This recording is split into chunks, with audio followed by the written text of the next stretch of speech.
The Mississippi Delta is neither a single location nor a single story. It is an area that the Mississippi River seeps through, weaving extreme wealth and extreme poverty, surprises and constants, massive violence and massive joy.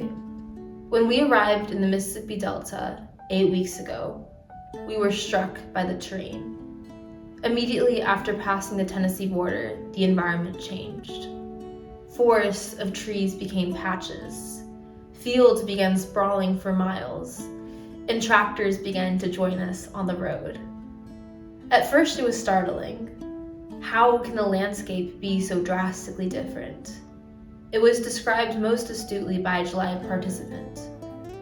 At first, I didn't see anything. Then I began to really look at it.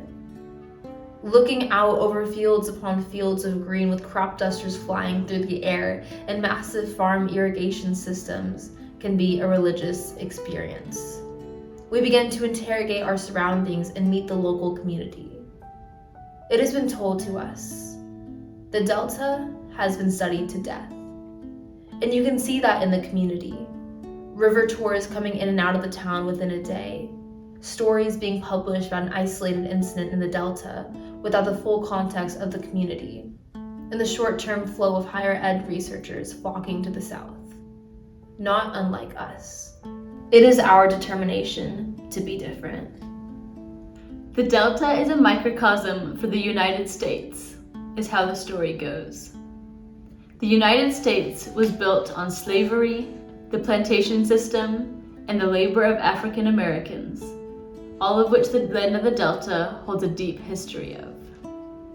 This essential education that is typically left out of classroom textbooks allows a deeper understanding of systemic power structures, nuances of commemoration, and what the American South can truly represent. On a humid Sunday afternoon in June, 36 teachers from around the United States arrived in Cleveland, Mississippi for the first of 2 workshops that summer. For many, it was not only their first time in the Mississippi Delta, but their first time in the South entirely, despite many being educators of the civil rights movement in their classrooms. They would soon embark on a 6-day immersive experience. At first it felt unusual that this workshop was named the most southern place on earth. What made this place the most southern? What does being southern even mean? But we've begun to understand what makes this place such a crux of American culture and history. Guided by the kind words of courthouse sheriffs and storyfront storytellers, we began to piece together an understanding of the Delta. It is a place where living history finds shelter.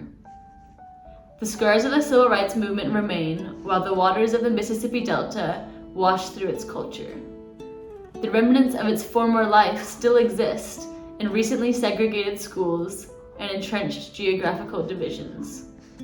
But more than anything, it is a place of valuable stories and a community that still lives to tell them.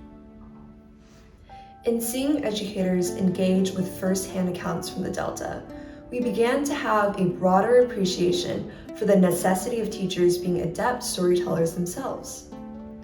After all, our exposure to Mississippi civil rights history began in our primary and high schools, and the education we were taught has stayed with us to this day.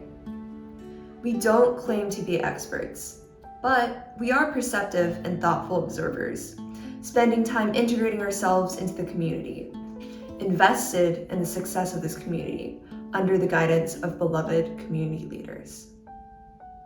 In an effort to make this knowledge widespread, we have developed an educational resource for teachers and independent learners. This resource is neither a textbook nor a biography. It utilizes the reflections of outsiders being educated by those who experience these stories firsthand to uplift and reflect on the history of the Delta and its significance beyond Mississippi's borders.